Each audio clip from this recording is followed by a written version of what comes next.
Most service businesses aren't losing customers because they're bad at what they do. They're losing them because they're bad at selling it. The issue isn't your service, your pricing, or even your competition. It's your sales process. And most of the time, you don't even realize it's happening. Today, we're breaking down the 8 sales mistakes that are quietly costing you clients every single month and exactly what to do instead, coming from someone who's generated over £5 million in sales. Welcome back to the AI in Marketing podcast for local businesses, the show that gives you practical, proven marketing advice to help you grow your business right here in the UK. My name's Adam, best-selling Amazon published author, AI enthusiast, AI presenter, and founder of www.websitedesigners.london. We've helped businesses generate tens of millions online through smarter design and marketing. And my name's Josh. I'm the founder of ImproveMySearchRanking.com, a SEO and AI search agency based in London and 3-time winner of the UK Search Awards. Over the past 10 years or so, we've worked with well over 1,000 businesses, helping them generate in excess of £200 million in sales. Let's get straight into it. And before we do that, if you can hear some snoring, it's not one of us falling asleep. I've got a lap dog at the moment in my lap who's having a little snooze, but I'm sure that won't take away from these 8 brilliant mistakes that we'll be giving you guys. So number 1, no repeatable or testable sales process. Essentially, if you don't have a sales process that you have, or one of Josh's favorite acronyms, if you don't have a SOP, a standard operating procedures for your sales process, i.e. written down, this is what you're going to do, and you've got given it to all your team so they follow that process, you're going to get inconsistent results, but also you're just going to end up winging every sales conversation. So document the process, identify what's wrong, what's failing, what's improving over time. A good way to do it is record yourself. Another kind of top tip before we even get to number 2 is hook it up to one of the Microsoft Teams transcript tools or summary tools where they can summarize your meetings, or even something like fireflies.ai, and invite essentially an AI transcript tool, but it will summarize and your call, and you'll be able to ask it questions around what's going well, what's not working, what's you're doing well as well. So essentially, create, test, create, test, tweak, test, and then you'll get great at it because you'll know what works well and what doesn't, and you'll be able to share that with your team so they can repeat it as well. So just map your exact sales journey from end to end and treat it like a system. So that's the kind of first mistake. And that mistake I made for many, many years myself. I just thought individualize the sales process for every potential customer because that would work better, but actually in fact it works a lot worse. My conversion rate has increased from around 10% to 30+% by having a repeatable process, which the other elements we're now going to run through what to include. So the second mistake is to skip the discovery meeting or not having a discovery meeting. So if you jump straight into a proposal without first having a structured discovery call, it's a bit like a doctor writing a prescription before asking what's wrong. So one example might be here, a builder quoting for a job just from some photos, and they may miss a lot of things, and then they underprice and misses various things that they could be selling a higher price for. So make it a non-negotiable to have a discovery call. It not only helps you scope the project better, but also builds trust. It allows you to get that intelligence to quote better and filters out the kind of bad quality fit clients as well. Fantastic. Great tip. Mistake number 3. Whenever you, I found a lot of the time, whenever we speak to a client, unless they've got a new business and they're trying to get their website online or their business online, and they don't have a website at the moment, that's a great, obviously, a great and very clear need, right? Their need is they don't have a website, they need one online, or it's a brand new business, and every business nowadays should have an online presence and they want a website. It could be as simple as that. But more times than not, you're going to get a person who maybe has used a previous service and they're not happy with it.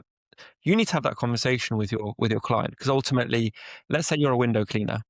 You've approached someone, you knocked on their door, and you said, "Hey, I offer some window cleaning service." They go, "Yeah, you know what? I've currently got window cleaner, but I'm not happy with them." Ask, have that conversation with them. What aren't you happy with? Get to the nub of the issue, because ultimately, if you know what's wrong, you can then articulate it better, and you can essentially have that conversation with them and use the issue to reassure them that you won't make the same mistake, and you can essentially tie the issue that they've outlined to you to your solution, i.e., your service. So, for example, I don't like the current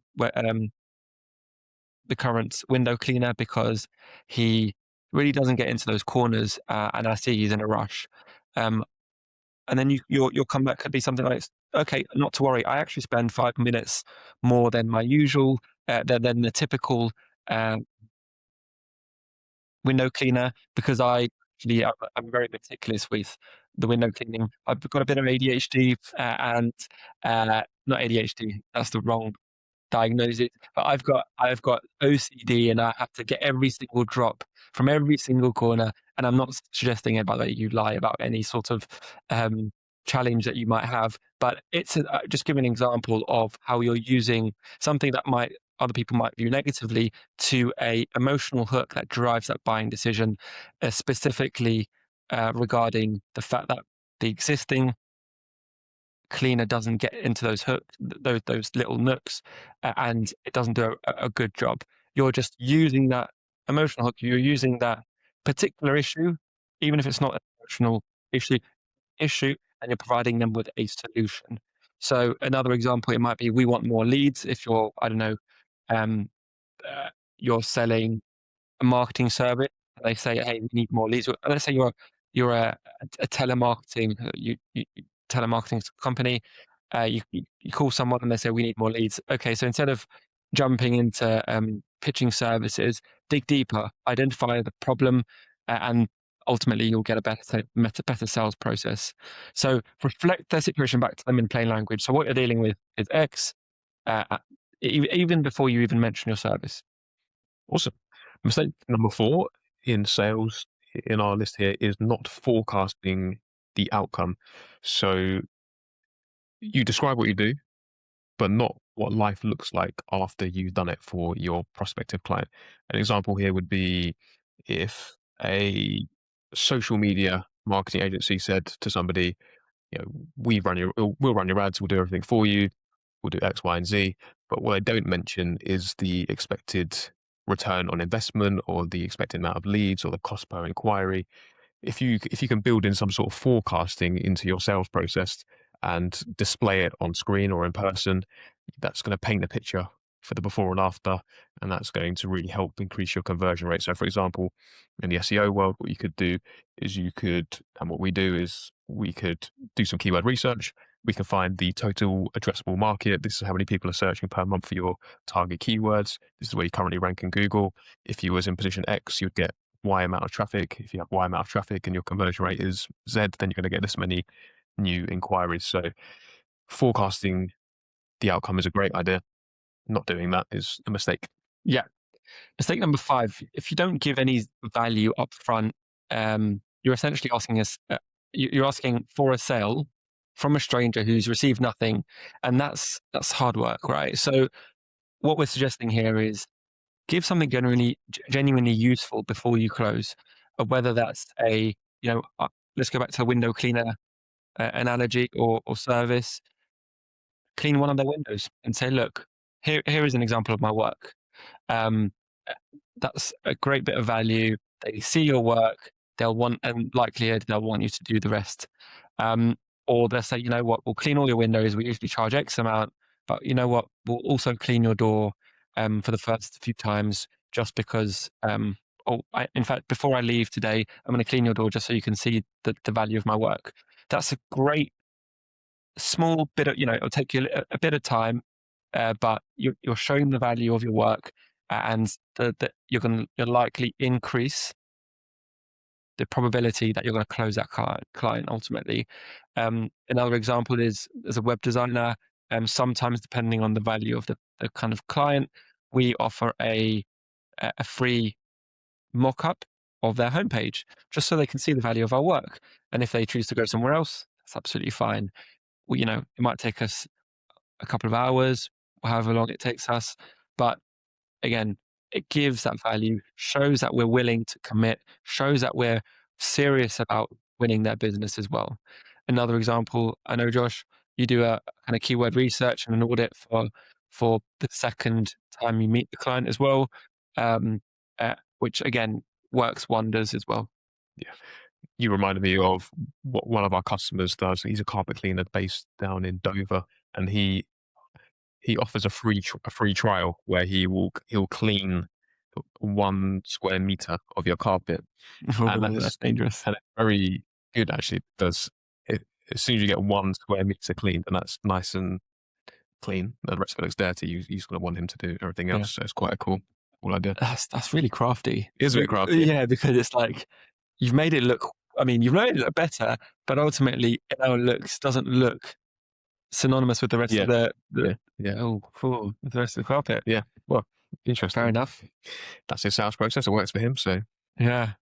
could be worth testing. Yes. Cool. Number six, the sixth sales mistake is not having case studies or proof in your sales process.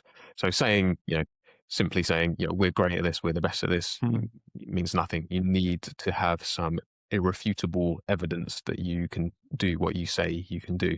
If you don't have any testimonials on your website, in your sales presentation, in your advertisements, then why should anybody trust that you can do what you say you were going to do? mm, So really work on your case studies, take before and after photos, maybe do interviews with clients, really ask for reviews, increase your kind of social proof, and that's going to really increase your conversion rate in your sales process if you do that.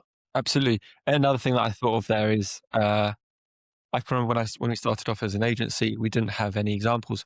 So what we did, we literally just bought a bunch of cheap domain names, and designed Mm. websites. So essentially, you know, ta we were targeting, say, I don't know, the trades sector. So we designed a website for a construction company, designed a website for a property management company, for example, carpet cleaning company.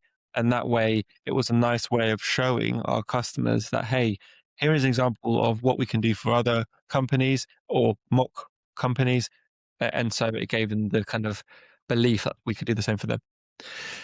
Mistake number six, if you don't have any sorry, we've talked about that. Mistake number seven, not using price anchoring. So price anchoring is what I'd call a psychological technique, to to price, essentially. So price anchoring is the method of making something feel um, cheaper than it actually is by offering a more expensive option. So, for example, if you have if you want to sell your service for, let's say, £1,000. So I don't know, let's say, um, wedding cakes. I mean, that's still a bit punchy. Let's say £500 for a wedding cake. Is that how much it costs these days? I don't know. Can't remember, to be honest with Let's say 500 quid for a wedding cake. Um, uh, and that's where you actually want to sell it. Maybe offer three packages, one at £5,000, one at £500, and one at 450. Right? The likelihood is someone's going to choose that middle package for 500 because they're going to see, wow, they offer 5,000. That's far too expensive. But the next option's significantly cheaper. I'm getting a great deal. So, and start with that most expensive plan if you're ordering on your website as well. Absolutely. Mistake number 8, and the final mistake, is not closing on the second call. So this is obviously a difficult thing to do, but if you have a two-step process where you have a discovery call meeting and then you have a second meeting to run through your packages and pricing, if you don't close the deal on that second presentation, the likelihood of that prospect converting is going to decrease dramatically. So really do all you can by using these different tools we discussed today to improve your sales process, to make it as